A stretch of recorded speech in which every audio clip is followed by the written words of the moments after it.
কত মায়ার কথা। রব্বির হামহুমা, হে আমার রব, আমার মা আমার বাবা যে চলে গেছেন তাদের প্রতি আপনি একটু রহম করিয়েন আল্লাহ, আপনি একটু দয়া করিয়েন আল্লাহ। কিরকম দয়া? আমি ছোট থাকতে তারা যেরকম দয়া করছে।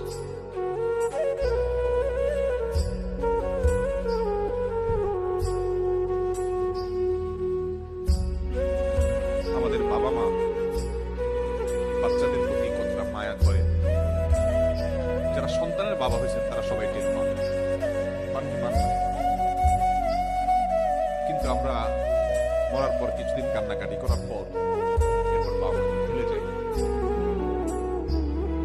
আমরা আমাদের জগতে ব্যস্ত হয়ে পড়ি। আমাদের বাবা মা কিন্তু তাদের জীবন দশা আমাদেরকে ভুলতেন না। গভীর রাতে একটু আওয়াজ দিয়েছি, ঘুম পাগল মা, ঘুম কাতুরে মা, যে মা